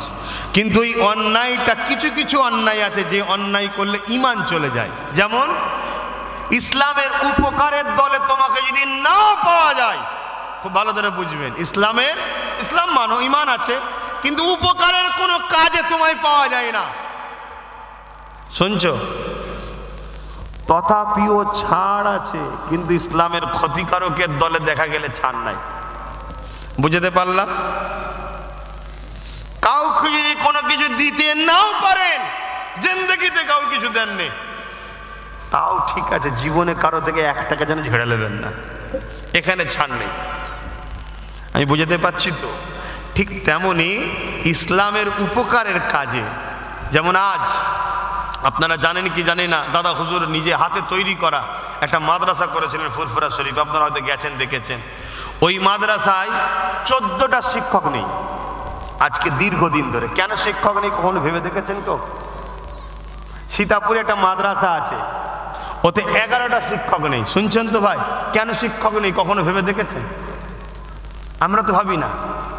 আমরা ওই ফ্রিতে আলু পেঁয়াজ তেল পেয়ে গেলেই তো রান্না করে খেয়ে এলি, চলো হই হই করে বেড়াই। কিন্তু আমাদের হুঁশই নাই, কেন শিক্ষক নাই? যেখানে শিক্ষক থাকবে না সেখানে ছাত্র, যেখানে ছাত্র থাকবে না প্রতিষ্ঠানটা থাকবে না। তাহলে একজন বোল্ডুজার দিয়ে ভাঙছে প্রকাশ্য দুশ্মন, খবর আমরা পাই, দুশ্মনকে চিনি, দুশ্মনের সাথ দিইনি, কিন্তু আর একজন আমাদের দরদি হয়ে এসেছে, কিন্তু মাদ্রাসার শিক্ষক বন্ধ করে আমার ধর্মকে শেষ করছে। তাহলে দুটোই আমাদের কি, বন্ধু না দুশ্মন? দুটো ছাড়া যখন তৃতীয় অপশান ভালো রয়েছে, আল্লাহ যখন মিলিয়েছে, এদিক ওদিক করার দরকার নেই। বুঝার চেষ্টা করুন। আল্লাহ আমাদেরকে হিদায়েত করুন, আল্লাহুম্মা আমিন। কথাই কথা বেড়ে যাবে। মাহফিলটা হলো, আসলাম, পরের বারে হলে অসুবিধা আছে নাকি?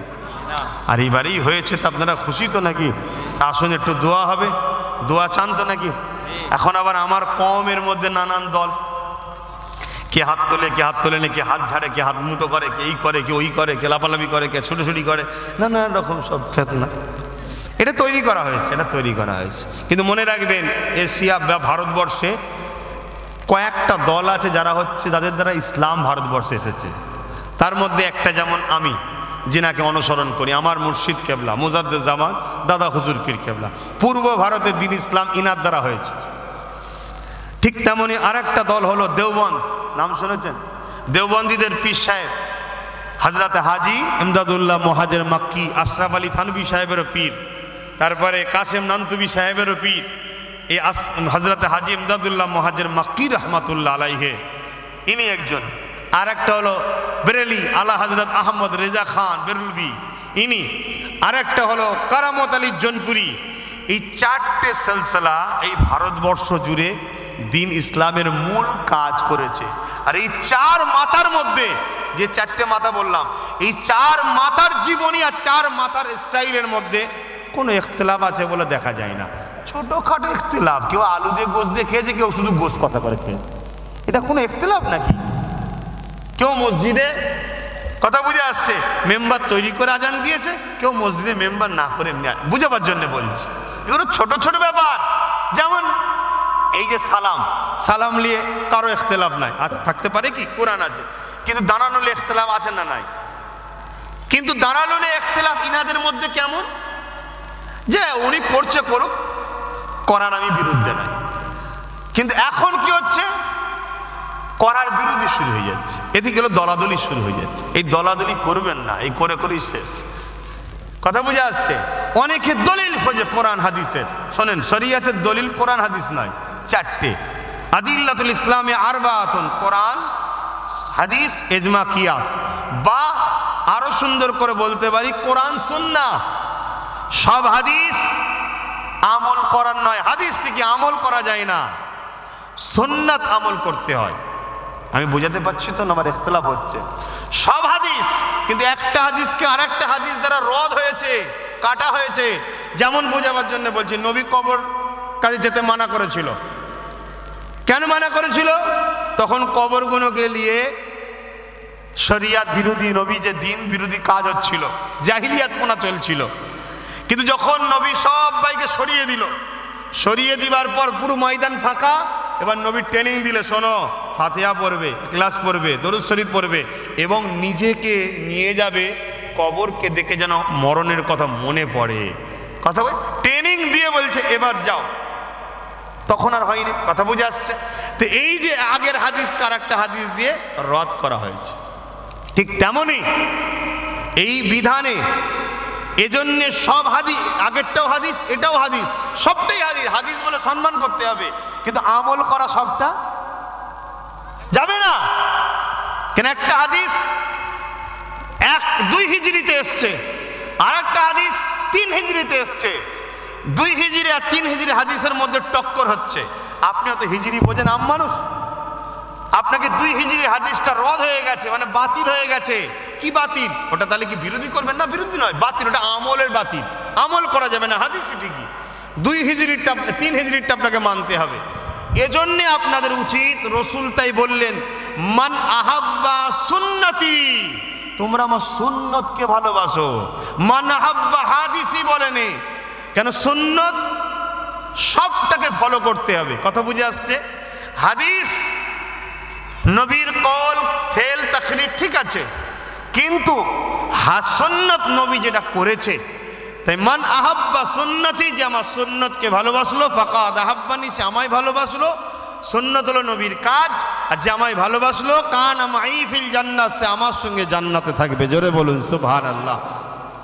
তাই আমরা আহলে সুন্নাতুল জামায়াতের মানুষরা, আমরা সালাম দিয়ে দাঁড়িয়ে অর্থাৎ দেওবন্দীদের পীর সাহেব হাজী ইমদাদুল্লাহ মুহাজির মাক্কি সালাম দিয়েছে দাঁড়িয়ে, আমার পীর সাহেব দাদা হুজুর দিয়েছে দাঁড়িয়ে, বেরেলিদের পীর সাহেব দিয়েছে দাঁড়িয়ে, জোনপুরি পীর সাহেব দিয়েছে দাঁড়িয়ে।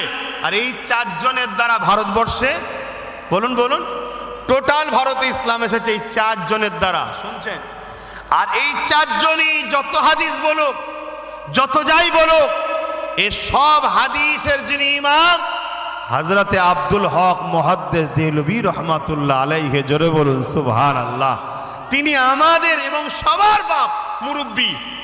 তিনি বলছেন আমিও রসুল পাককে দাঁড়িয়ে সালাম দিতাম, জোরে বলুন সুবহানাল্লাহ। কিন্তু এরপরও বলছি, কেউ যদি বসে সালাম দেয় তাকে কি কাফের বলা যাবে? না, কারণ এটা প্রেমের ব্যাপার, পছন্দের ব্যাপার, তার ভালো লাগে না, তার প্রেম ওই জায়গায় নাই, সে অন্য জায়গায় প্রেম করে, অন্যদিকে। কথা মাথায় ঢুকছে? কিন্তু এটাকে যখন কঠোর করে দেবেন, কড়া করে দেবেন, কেউ বলবে হারাম আর কেউ আরো কিছু বলবে, এই নিয়ে তখন এটাকে দলাদলি শুরু হবে। হারাম বলতে গেলে তাতেই দলিল লাগে, কিন্তু আজকে ঝোঁকের মাথায় বলে ফেলছি, আকসাকসিতে বলে ফেলছি। এতে কি হচ্ছে? আমরা কম টুকরো টুকরো হয়ে যাচ্ছি, আমাদের মধ্যে টুকরো টুকরো হয়ে যাচ্ছে। আর টুকরো টুকরো যখন হয়ে গেলাম তখন কি হলাম? এক জায়গায় দেখা যাচ্ছে আমরা চাপ, এক জায়গায় আমরা ছিলাম হয়তো 25-25 করে, চারটে দলে ভাগ হয়ে আছে। চারজন যদি এক জায়গায় থাকি, 100 নম্বর যে পাবে সে কামিয়াবি, তাই তো নাকি? আর এই প্ল্যান করে যারা আমাদেরকে মিটাতে চায় তারা ভাগ করে দিচ্ছে 25-25 করে, বোঝাবার জন্য বলছি। আর কেউ বলবে না আমি 30 আছি, ইখতিলাফে যে লাভ নেই, চলো 25-25 করে ভাগ করে দিয়েছি। এই 25-25 যখন ভাগ হয়ে গেছে তখন কি হচ্ছে? একটা 25 এই দিকে, একটা 25 ওই দিকে, একটা 25 এই দিকে, একটা 25 এই দিকে। সারা জীবন আমাদের পিটিয়ে যাবে, আমরা সারা জীবন কামিয়াব হতে পারবো না। আর যখন 4-25 এক জায়গায় হবে তখনই 100-এ 100 পাস। কথা মাথায় ঢুকছে না? ঢোকে না? ওই জন্য বলবো ভাই, সব থেকে উত্তম হবে যে যা দল করেন, যদি কেউ দেওবন্দি করেন, আপনাদের আকাবেরদের কিতাব পড়ুন, আপনাদের পীর সাহেবরা কি বলছে দেখুন। আপনাদের যিনি প্রতিষ্ঠাতা, যেনার থেকে শুরু, হাজী ইমদাদুল্লাহ মুহাজির মাক্কি, আশরাফ আলী থানভী সাহেব বড় বড় আলেম ছিলেন। আশরাফ আলী থানভী সাহেবকে জিজ্ঞেস করা হয়েছিল যে হাজী ইমদাদুল্লাহ মুহাজির মাক্কি কি আলেম ছিলেন? তখন হুজুর বলছে আরে আলেম বানানে কা কারখানা থে, আলেম বানানোর কারখানা ছিলেন। অতএব ওনাদেরকে দেখুন না। আমি যেমন দাদা হুজুরকে মানি, আমার উচিত হবে আমার দাদা হুজুরের জীবন আদর্শ কিতাবগুলোকে ফলো করা। যদি কেউ বেরেলি ভাই হয়, আপনি আপনার আলা হাজরাতের জীবনী পড়ুন, তিনার লেখা কিতাবগুলো পড়ুন। কেউ যদি জোনপুরি হন, জোনপুরি হুজুরের কিতাব পড়ুন, তাহলে দেখবেন আমি বলে যাচ্ছি আমাদের মধ্যে এই যে কিছু ঢুকে গেছে, বাইরে থেকে ঢুকেছে, এটা নতুন করে ঢুকেছে, ঢুকে আমাদের চারজনের মধ্যে যে লাগাচ্ছে, এই লাগাতে আর জোরে বলুন পারবে না। সকাল হবে, আপনাদের এলাকায় কটা স্কুল আছে বলুন? 3-4টে আছে। সকাল হবে, আমার ছেলে ওই স্কুলে পড়ে, সেজে গুজে ওই স্কুলে চলে যাবে। আপনার ছেলে ওই স্কুলে পড়ে, সেজে গুজে সেই স্কুলে যাবে। তার ছেলে ওই স্কুলে পড়ে, যে যার স্কুলে যাবে, যে যার শিক্ষকের কাছে শিখবে। বিকাল হবে, মাঠে যেন 4 ছেলে একসাথে খেলাধুলা করে। এটাই তো হওয়া দরকার নাকি ভাই গ্রামে? কি গো বলুন, ভুল বলছি? এটাই তো হওয়া দরকার গ্রামে। যে যার হুজুরের কাছে যাবে, যে যার শায়েখের কাছে যাবে, যে যার ইমামের কাছে যাবে, যে যার শিক্ষা প্রতিষ্ঠানে গিয়ে শিখলো। তাকে 2-2-4 শিখেছে কি 3 শিখেছে, তার হুজুর শিখেছে, তার হুজুর তার কাছে ভালো। আমি যদি এখন আপনার হুজুরকে ছোট বড় কথা বলি, আপনার মনে দুঃখ হবে না? কারণ আপনি ভালোবাসেন তো। তাহলে আপনি আমার হুজুরকে ছোট বড় কথা বললে আমারও দুঃখ হবে। ওই জন্য আপনি আপনার ক্লাসে যান, আপনার হুজুর কেলে থাকেন, আমি আমার ক্লাসে যাই, আমার হুজুর কেলে থাকি। কিন্তু গ্রামে এসে আপনার আমার মধ্যে যেন 8 চোখে দেখা দেখি না হয়, আপনি আমি যেন এক মুঠো থাকতে পারি, আপনি আমি একসাথে কারবার করি, আপনি আমি ব্যবসা করি। আরে যদি আমরা তাদের সঙ্গে মিশতে পারি যারা আমার আল্লাহকে মানে না, মানুষত্বটা মিশা ভালো, খারাপ না, এটা আল্লাহ মিশতে বলেছে, তাহলে এখানে কেন আমাদের মধ্যে ফিতনা হচ্ছে? তো এই ফিতনাগুলো নতুন করে বীজ রোপণ করা হচ্ছে। তাই বলবো, আমি আমাকেও বলছি এবং সবাইকে বলছি, সবাই একটু আসুন, ভাষা সংযুক্ত করে বলি। কেন নতুন করে সব বিভিন্ন জিনিস তৈরি হচ্ছে, বিভিন্ন খাঁচা তৈরি হচ্ছে গরিবদের ঘরে পুড়ার জন্য। আর গরিব যখন পুড়বে, মনে রেখে দিও মুসলমানকে আগে ডাকবে। হ্যাঁ, আমাদেরকে এমনি সবাই 8 চোখে দেখে, দেখে না দেখে না, বলুন সত্য কথা বলুন না, আমি কি ভুল বলছি নাকি?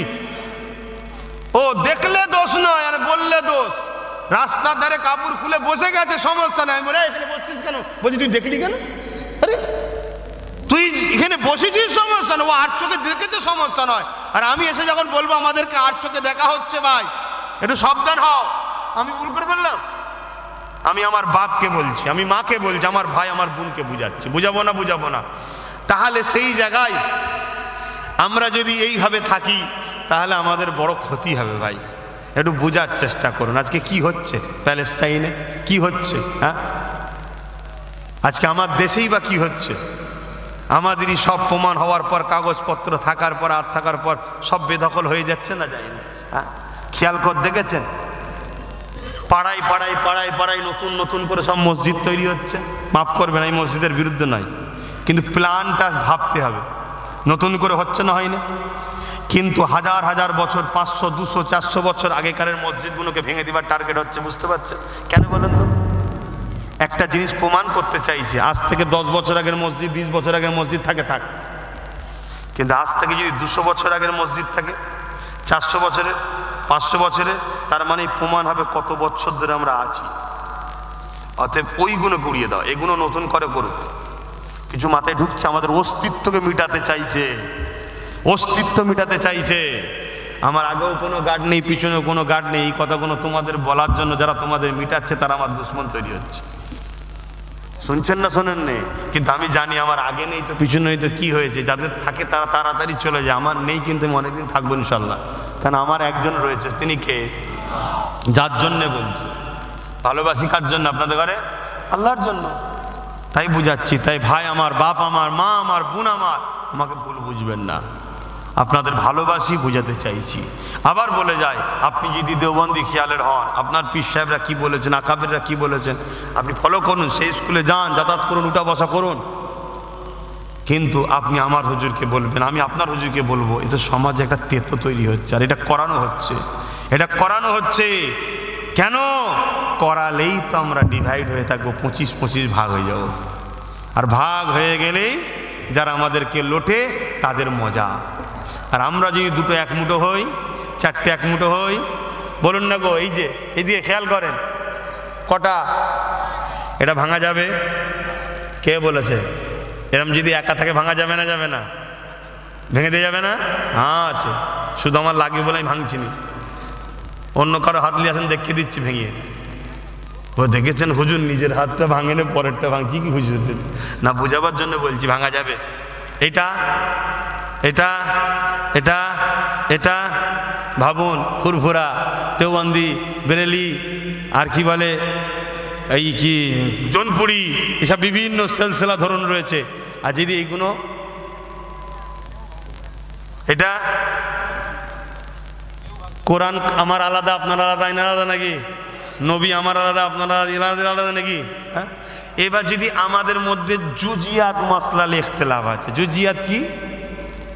কেউ বলছে, বোঝাবার জন্য বলছি, কেউ বলছে যে কাঁচের গ্লাসে পানি খেলে ভালো হয়, কেউ বলছে পেতলের গ্লাসে খেলে ভালো হয়, কেউ বলছে স্টিলের গ্লাসে খেলে ভালো হয়।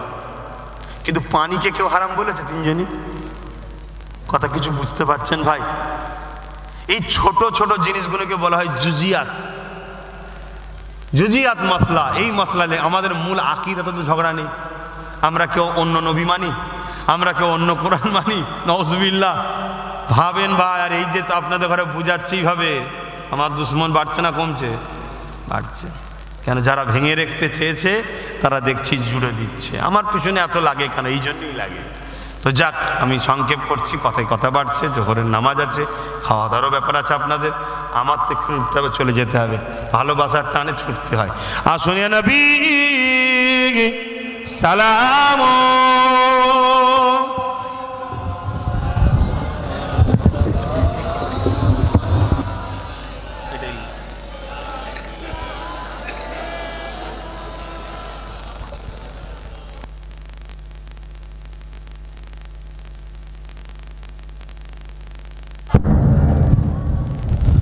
তবে আপনারা দাঁড়িয়েছেন, এতটুকু আপনাদের জানা দরকার, মিশকাত শরীফ বাবুল আদব, মিশকাত শরীফ বাবুল আদব, আদবের বাব, অধ্যায়, অধ্যায় পর্যন্ত। অধ্যায়টা কিসের? আদবের। মিশকাত শরীফ হাদিসের কিতাব, তার আদবের বাবে, আদবের অধ্যায়ে কিতাবুল কিয়াম বলে একটা পরিচ্ছেদ আছে। সেখানে অনেক হাদিস রয়েছে। সেখানে এমনও রয়েছে যে আমার নবী যখন ফাতেমা তা হুজুরের বাড়ি যেতেন, শুনছেন, হজরতে ফাতেমা হুজুর এর বাড়ি যেতেন, হজরতে ফাতেমা হুজুর আমার নবীকে দেখে দাঁড়িয়ে সালাম দিতেন, হাতে বুসাবা দিয়ে আব্বাকে বসতে দিতেন। জোরে বলুন সুবহানাল্লাহ। এবং ফাতেমা হুজুর যখন নবীর বাড়িতে আসতেন, নবী পাক ফাতেমাকে দেখে দাঁড়িয়ে যেতেন। জোরে বলুন সুবহানাল্লাহ। রাসূলুল্লাহ বেটির হাতে বুসা দিতেন, দিয়ে বসতে দিতেন, খোঁজ খবর নিতেন। তাহলে চিন্তা করুন, নবী ফাতেমার বাড়িতে গেছে, ফাতেমা হুজুর রসুলকে দাঁড়িয়ে সালাম দিয়েছে, এটা হলো আদব। আর রসুলে পাকের বাড়ি ফাতেমা হুজুর এসেছেন, নবী দাঁড়িয়েছে, এটা হলো স্নেহ। তাহলে দাঁড়ানো আদবেও হয়, দাঁড়ানো স্নেহ হয়। একটা 80 বছরের লোক আমাকে দেখে দাঁড়াচ্ছে, এটা আদব নয়, আমার পীরের বাচ্চা এসেছে, স্নেহ করছে। কথা বুঝতে পারছেন? আর একটা আমার সমবয়স্ক ছেলে আমাকে দেখে দাঁড়াচ্ছে যে আমার পীরের বাচ্চা, আমার ভাইজান, আগামী সে আমাদেরকে ধর্ম শিক্ষা দেয়, দিনের কথা, এটা হচ্ছে সম্মান। কথা বুঝে আসছে? কিন্তু আমি যদি মনে করি যে আমাকে দাঁড়িয়ে এলো না কেন, দাঁড়াতে হবে, এই অহংকারী মেন্টালিটি যদি আমার মধ্যে আসে, তাহলে এই দাঁড়ানোটা ইসলামের নিষেধ। মনে হয় আমার রাসূলুল্লাহর মনে কিরম অহংকার আছে, নাউযুবিল্লাহ। তো ভাইয়েরা আমার, তা আসুন, এটা হলো প্রেমের ব্যাপার। আর প্রেম এখানে থাকে না, খুব ভালো করে বুঝুন। প্রেম কোথায় থাকে? হৃদয়ে। প্রেম এখানে থাকে না, প্রেম হৃদয়ে থাকে। আর আল্লাহ ঈমানকে আমল ও জ্ঞানের মধ্যে রাখেনে, আল্লাহ ঈমানকে রেখেছে আদব ও প্রেমের মধ্যে। জোরে বলুন সুবহানাল্লাহ। আদব ও প্রেম থাকে কোথায়? এখানে, এখানে থাকে না। যদি ঈমানকে জ্ঞানের মধ্যে রাখতো, তাহলে আমাদের মধ্যে প্রশ্ন উঠতো, আল্লাহ কে? জ্ঞান কোনোদিন দেখা ছাড়া, শুঁকা ছাড়া, ধরা ছাড়া মানতে চাই না। দেখি আপনাকে বলা হয় যে আল্লাহ আছে, আপনি সময় সময় জ্ঞান কি বলবে? কেমন দেখতে বলবে না? বলবে না? কেমন কালার, কিরকম টেস্ট, নানা রকম প্রশ্ন করবে জ্ঞান, ঠিক না? কিন্তু এ প্রশ্ন করে? এ শুধু বলেছে লা ইলাহা ইল্লাল্লাহু মুহাম্মদ রাসূলুল্লাহ, এ বলেছে আমি প্রেম করে নিয়েছি। জোরে বলুন সুবহানাল্লাহ। এজন্য আল্লাহ ঈমানকে হৃদয়ে রেখেছে, এখানে রাখেনে। ঈমানকে জ্ঞানের হিস্সাই করেন আল্লাহ, এখানে দিয়েছে প্রেমের ব্যাপার। তো এই যে দাঁড়িয়েছি, এটা প্রেমের জন্য, ভালোবাসার জন্য। কেন? দরুদ পড়লে সওয়াব হয়, সালাম দিলে নবীর জবাব পাওয়া যায়। জোরে বলুন সুবহানাল্লাহ। তা আমি নবীকে সালাম দেবো, নবী আমার সালামের জবাব দেবে, জবাবটা একটু আদবের সাথে নেব। কথা বুঝে আসছে? এটা ভালোবাসা। এর জন্য আপনি যদি বলেন দলিল কি আছে, ভাই এটা তো তর্ক হচ্ছে না। এক একজন এক এক স্টাইলে ভালোবাসে না? তাহলে সুন্নাতুল জামাতের আকীদায় এভাবে ভালোবাসা। এবং আজকের দিনে মক্কা শরীফ থেকে হজ করে যারা মদিনা শরীফে যায়, বা যারা মদিনা শরীফে যায়, বাবু সালাম বলে একটা দরজা আছে। ওই দরজা দিয়ে যখন ঢুকবে, দেখবেন ওখানে সবাই নবীকে দাঁড়িয়ে দাঁড়িয়ে দাঁড়িয়ে দাঁড়িয়ে সালাম দিচ্ছে। জোরে বলুন সুবহানাল্লাহ। কথা মাথায় ঢুকছে? আসুন, বাড়িতে গ্রামে জানাজা হয়, ওই জানাজাতেও দেখুন নবীকে দাঁড়িয়ে সালাম দেওয়া হচ্ছে। জানাজার দোয়ায় দেখুন, মসজিদ আছে, নামাজ পড়তে যান, দোয়া পড়া হয় না, আল্লাহুম্মা আফতাহ লি আবওয়াবা রাহমাতিক? ওই দোয়া পড়ার আগে নবীকে সালাম দিতে হয়, তারপরে ওটা পড়তে হয়। বলুন সুবহানাল্লাহ। এটা সিয়াসাত্তার হাদিসের মধ্যে আছে, একটা দুটো না, তিনটে হাদিসের কিতাবের মধ্যে আছে। অতএব নবীকে ভালোবেসে দেওয়া হয়। কিন্তু কেউ যদি বসে দেয়, তাকে কিন্তু কাফের বলা যুক্তিসঙ্গত নয়। কথা মাথায় ঢুকছে? কিন্তু কেউ যদি ভালোবাসাই দেয়, আচ্ছা কারো যদি সুগার থাকে, সে মিষ্টি খাবে, কিন্তু যার সুগার নেই সেই দিকে খায়, অসুবিধা আছে? এখানে ঝগড়া করার কিছু আছে? তা আমার পছন্দ হয়েছে আমি দাঁড়িয়ে দিচ্ছি, আপনার পছন্দ হলে আপনি বসে দেন না, এই নিয়ে কেন ঝগড়া করছেন? সমাজে ছেলেগুলো গান যাত্রা সুদ জেনা ব্যভিচারী ছেলেগুলো দিনকে দিন পড়াশোনা ছেড়ে দিয়ে মূর্খ তৈরি হচ্ছে, ঝগড়া করছে, এই নিয়ে একটু মাথা মারি না আমরা? সে নয়, একটু নবীর প্রেমে আদব করবো, এই নিয়ে সমস্যা। তবে এই সমস্যা নতুন করে ফেতনা আসছে, এ সমস্যা দেওবন্দীদের আকাবেররাও করেনে, এ সমস্যা বেরেলিরা করেনে, এ সমস্যা জনপুরীরা করেনে, এ সমস্যা ফুরফুরাওয়ালারা করেনে। নতুন করে কিছু ফেতনা ঢুকে গেছে আমাদের এই চার পরিবারের ভেতরে। আল্লাহ তাদের হাত থেকে আমাদের ভাই ভাই মিল মোহাব্বত দেন, হেফাজত করেন। বোন আল্লাহুম্মা আমিন। ইয়া নবী সালাম, ইয়া রাসূল, ইয়া হাবিব সালাম। কঠিন হাসরের দিনে কি আছে মোদের কপালে, গুনাহগার উম্মাত আপনার লইবেন সঙ্গে মাহশরে। নবী সালাম, ইয়া রাসূল, ইয়া হাবিব সালাম। সকলে বসুন, দোয়া চাওয়া হবে। ইয়া রাব্বি সাল্লিম ওয়া সাল্লিম দাইমান আবাদা।